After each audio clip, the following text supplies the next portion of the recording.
Salam kasih karunia yang berlimpah-limpah bagi kita semua. Senang sekali kita boleh berjumpa kembali untuk menikmati kebenaran firman Tuhan. Tema yang saya bagikan kali ini adalah merasa tidak diperdulikan. Sekali lagi tema kali ini adalah merasa tidak diperdulikan. Mari kita buka bersama-sama membaca firman Tuhan Markus pasal 4 ayatnya yang ke-38. Demikian, pada waktu itu Yesus sedang tidur di buritan di sebuah tilam. Maka murid-muridnya membangunkan dia dan berkata kepadanya, "Guru, engkau tidak peduli kalau kita binasa." Perkataan "Guru, engkau tidak peduli kalau kita binasa" adalah pertanyaan, teriakan murid-murid Tuhan Yesus saat membutuhkan pertolongan dan merasa tidak diperdulikan.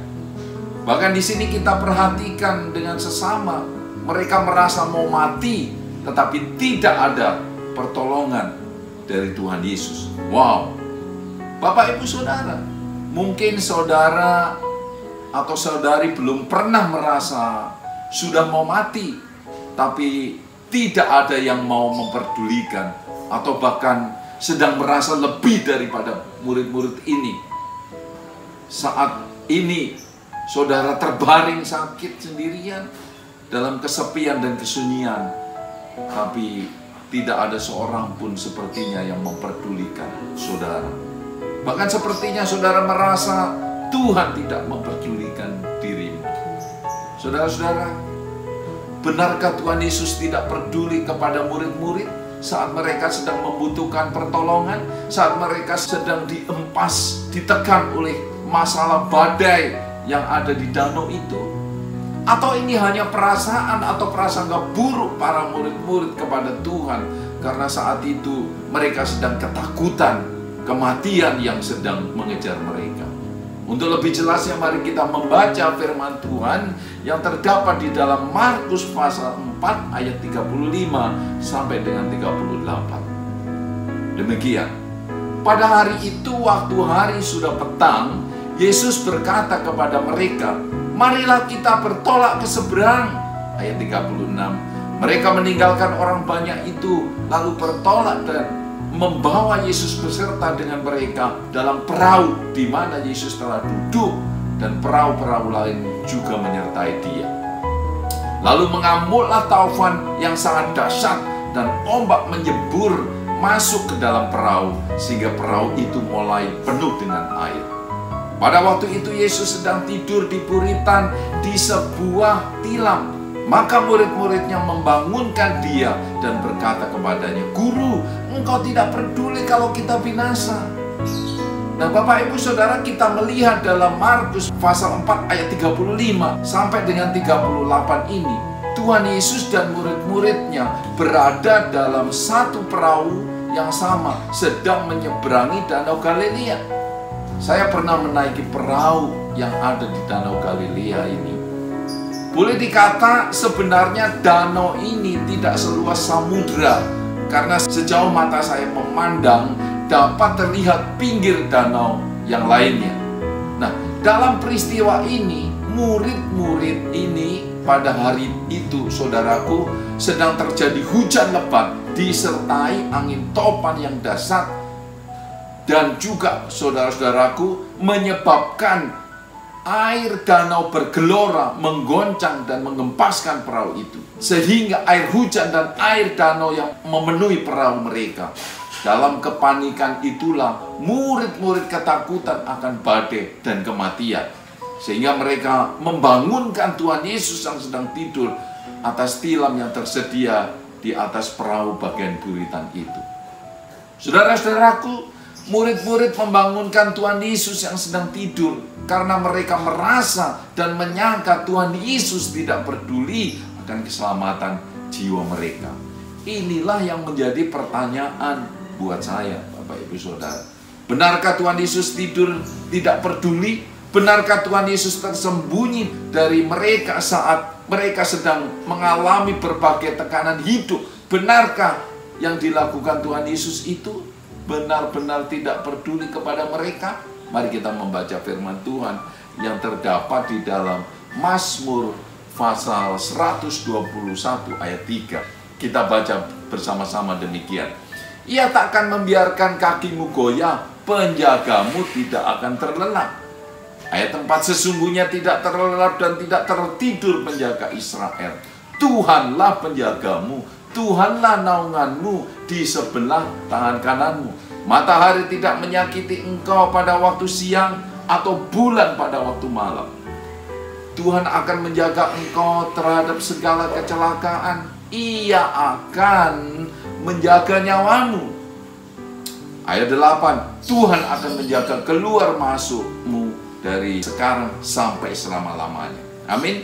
Nah, di dalam perahu itu, Bapak Ibu Saudara, Tuhan Yesus terbaring di atas tilam tidur. Tapi sebenarnya menurut ayat ini, ia tidak terlelap dan tidak tertidur penjagamu. Dia menjagamu dan tidak membiarkanmu terluka. Amin. Puji Tuhan. Kita baca di dalam Kidung Agung pasal 5 ayat 2 berkata demikian. Aku tidur tetapi hatiku bangun. Dengarlah kekasihku mengetuk. Bukalah pintu, dinda manisku, merpatiku, idam-idamanku.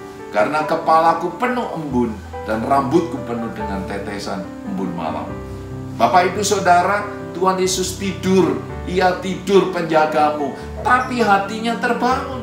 Bagaikan seorang suami menunggu istrinya. Kita semua laki dan perempuan adalah mempelai perempuan kekasih bagi Tuhan Yesus. Mata Tuhan Yesus terpejam, tapi hatinya terbangun menjagai kita sebagai kekasihnya.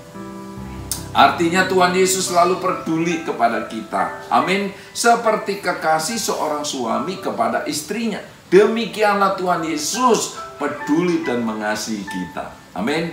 Mungkin saudara pernah melihat seorang suami tidak setia kepada istrinya. Manusia memang bisa berubah setia, tapi Tuhan Yesus, saudaraku, tidak pernah berubah setia. Dia mengasihi kita, Dia mengasihimu dengan kasih yang kekal. Kasih-Nya memberi kehidupan yang berkelimpahan kepada kita. Amin. Puji Tuhan. Jadi Bapak Ibu Saudara, Tuhan Yesus bukan hanya saudaraku bersama-sama sekalipun terbaring tidur, tetapi sebenarnya hatinya terbuka, mendengarkan dan memperhatikan dan menjagai kita semua. Amin. Nah, yang kedua Bapak Ibu Saudara, kita melihat Tuhan Yesus bukan sedang menguji kita. Di saat murid-murid diombang-ambingkan oleh badai kematian di Danau Galilea, sementara Tuhan Yesus tidur, bukan berarti Tuhan sedang menguji kekuatan anak-anaknya supaya menjadi anak-anak yang kuat di kemudian hari. Memang manusiawi kalau kita dengan kekuatan sendiri bergumul menghadapi pada kehidupan yang hebat. Kita pasti stres, kita pasti ketakutan. Nah Bapak Ibu Saudara, pertanyaan buat kita, lalu mengapa seolah-olah Dia tidak peduli ya dan membiarkan murid-muridnya dihempas oleh masalah? Sering kita mendengar ungkapan bahwa Tuhan Yesus hanya memberi kekuatan saja kepada kita supaya kita kuat dan terlatih menghadapi setiap masalah di kemudian hari. Pertanyaannya, benarkah? Pertanyaannya, sampai kapan kita kuat-kuatan dengan memikul masalah? Saudaraku, saat badai masalah sedang bergelora, tentunya yang kita butuhkan bukan hanya kekuatan memikul masalah, betul, tapi kita membutuhkan masalahnya dibereskan. Amin. Coba kita baca Matius pasal 18 ayat 14 versi firman Allah yang hidup, berkata demikian. Demikianlah Bapakku tidak menghendaki seorang pun dari anak-anak ini binasa. Saudara, lihat baik-baik. Tuhan Yesus Bapa kita yang hidup, Tuhan Yesus yang kita sembah, yang kita layani, yang mengangkat kita sebagai anak-anaknya, dengan jelas mengatakan Dia tidak menghendaki kita binasa oleh tekanan masalah. Kita kembali kepada pembacaan kita di ayat 39 tadi. Ia pun bangun menghardik angin itu dan berkata kepada danau itu, diam, tenanglah. Lalu angin itu reda dan danau itu menjadi teduh sekali. Perhatikan, yang menyebabkan air danau bergelora hebat adalah angin kencang. Anginlah akar penyebab masalahnya. Ayat ini mengatakan bahwa Tuhan Yesus menghardik angin masalahnya, yaitu angin itu. Anginnya yang dihardik oleh Tuhan Yesus. Dan seketika itu juga angin menjadi reda dan air danau pun menjadi tenang. Jadi saudaraku, di sini kita melihat Tuhan Yesus menolong kita mengatasi akar masalahnya, bukan memberi kekuatan kepada murid-murid untuk bertarung dengan badai taufan itu. Tuhan Yesus bukan hanya simpati dan memberi kepedulian, memberi kekuatan kepada kita yang sedang ditimpa oleh berbagai masalah, tapi Dia juga mengatasi akar masalahnya yang menghantam kita. Amin. Saudaraku, kita adalah anak-anaknya, dan apapun akar masalah yang menimpamu, yang menimpa kita semua, Tuhan Yesus peduli kepadamu dan mau membereskan masalahmu sampai ke akar-akarnya. Amin. Mungkin saudara pikir, aku sedang mengikuti Tuhan Yesus, mengapa justru aku mengalami banyak masalah bertubi-tubi, bahkan seolah-olah Tuhan Yesus sembunyi jauh daripada aku, tidak peduli kepada saya. Saudaraku, mari kita kembali melihat murid-murid saat berada di atas perahu. Kita baca ayat 36 berkata demikian, mereka meninggalkan orang banyak itu lalu bertolak dan membawa Yesus beserta dengan mereka dalam perahu, di mana Yesus telah duduk di perahu-perahu lain juga menyertai Dia. Ayat 36, murid-murid ini sedang berlayar bersama-sama dengan Tuhan Yesus. Bahkan yang mengajak berlayar adalah Tuhan Yesus sendiri. Artinya apa? Artinya mereka sedang berjalan dalam kehendak dan kesetiaan penuh kepada Tuhan. Dan mereka didatangi masalah, tidak tanggung-tanggung. Badai lagi, sama dengan yang saudara alami. Mungkin hari ini itulah yang sedang terjadi kepada saudara. Atau bisa jadi Bapak Ibu Saudara ada di antara orang yang di dalam perahu itu hanya ikutan saja, tapi ikut juga merasakan hantaman badai kehidupan. Mungkin juga saudara adalah salah satu orang yang masuk ke dalam perahu itu, salah tempat dan waktu, tapi terkena masalah juga. Atau saudara adalah salah seorang yang dengan sengaja masuk ke dalam perahu masalah. Hari itu, ingatlah Bapak Ibu Saudara, hari itu di mana perahu itu sedang digoncang bermasalah badai yang menakutkan. Saudara-saudara, Tuhan Yesus ada di dalam perahu itu. Tuhan Yesus bersama mereka. Amin. Dan juga merasakan dan mengalami segala goncangan masalah itu. Amin. Nah, Bapak Ibu Saudara, percayalah, percayalah, Tuhan Yesus ada bersamamu. Amin. Coba kita lihat di dalam 2 Korintus 13 ayat 55 berkata demikian. Ujilah dirimu sendiri, apakah kamu tetap tegak di dalam imanmu. Selidikilah dirimu, apakah kamu tidak yakin akan dirimu bahwa Yesus Kristus ada di dalam diri kamu. Sebab jika tidak demikian, kamu tidak tahan uji. Lihatlah Bapak Ibu Saudara, kita melihat bagaimana tadi Tuhan Yesus bersama-sama dengan mereka. Tuhan Yesus merasakan badai itu. Tuhan Yesus mengalami sendiri. Jadi tahu persis bagaimana perasaan mereka, bagaimana ya ketakutan mereka. Dan hari ini ya, secara fisik memang kita tidak bersama-sama dengan Tuhan Yesus. Apapun saat ini Bapak Ibu Saudara yang sedang menekan saudara, sebesar apapun masalahmu, lihatlah baik-baik, ingatlah ayat ini. 2 Korintus 13 ayat 55 ini berkata, Yesus ada bersamamu. Amin. Tuhan Yesus bersamamu. Firman Tuhan berkata betapapun hebat masalah yang sedang mengoncang, bahkan seolah-olah akan mematikan dirimu, hari ini yakinlah Tuhan Yesus ada bersamamu. Dia tidak menghendaki saudara binasa oleh tekanan masalah. Dia tidak menghendaki engkau hancur. Mari kita tetap memandang Tuhan Yesus. Amin.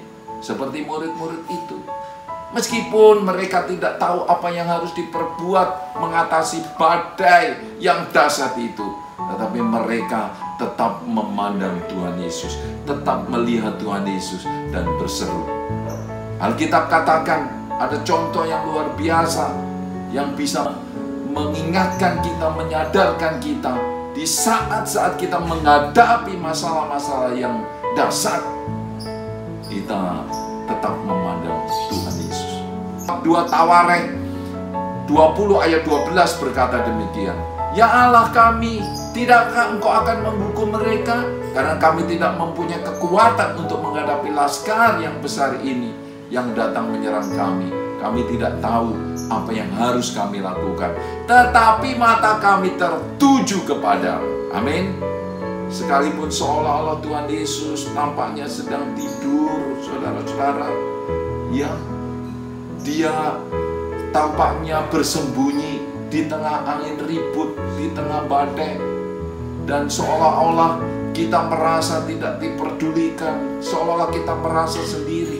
Dengarkan baik-baik, ia tidak terlelap dan hatinya tetap terbuka bagi kita. Amin.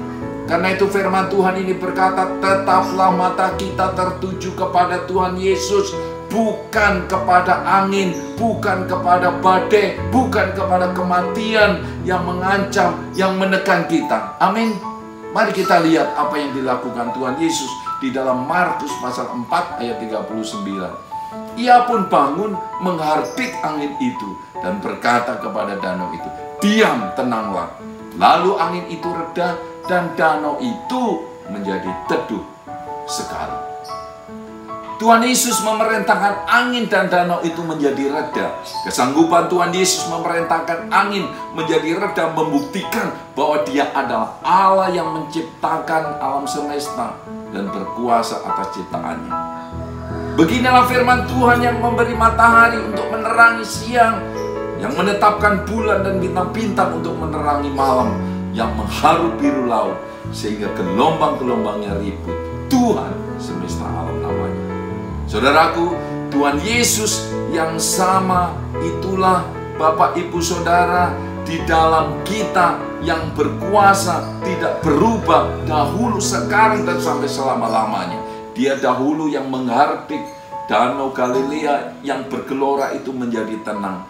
Dialah dahulu yang menghardik maut dan maut menjadi dikalahkan. Nah, Dia itulah Yesus yang tinggal di dalam diri kita, yang hidup bersama dengan kita, yang tidak pernah terlelap, yang tidak pernah tertidur, dan tidak akan pernah membiarkan kita terluka. Dia adalah Allah yang sanggup mengatasi segala masalah kita. Amin. Markus pasal 4 ayat 40 berkata demikian. Lalu Ia berkata kepada mereka, mengapa kamu begitu takut? Mengapa kamu tidak percaya? Saudara-saudaraku, Tuhan Yesus berkata kepada para murid-muridnya, percayalah kepadaku, percayalah kepadaku. Demikianlah katanya.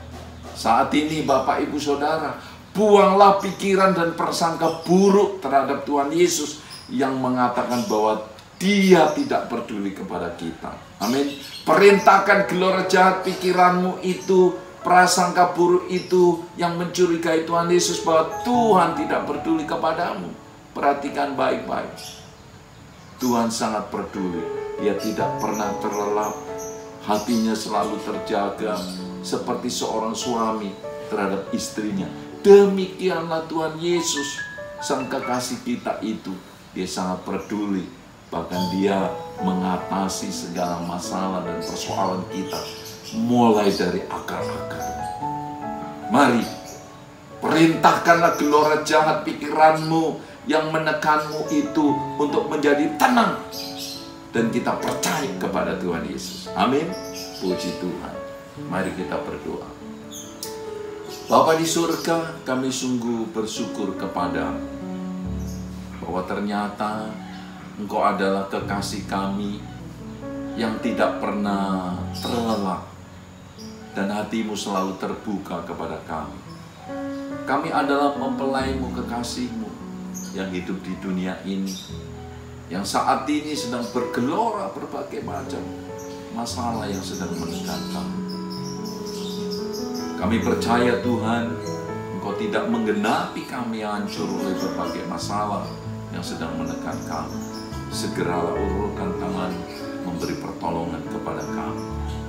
Kami percaya Engkau bukan hanya sekedar menguatkan kami untuk memikul semua masalah ini, tapi tangan-Mu yang berkuasa itu yang tidak pernah berubah dahulu, sekarang, dan untuk selama-lamanya, dan selalu memberi pertolongan bagi kami. Terima kasih Bapa, terima kasih Tuhan Yesus. Kami terima pertolongan. Di dalam nama Yesus kami berdoa. Amin. Puji Tuhan Bapak Ibu Saudara. Kita akan berjumpa lagi di lain waktu untuk menerima kasih karunia yang berlimpah-limpah bagi kita semua. Tuhan Yesus mengasihimu. Amin.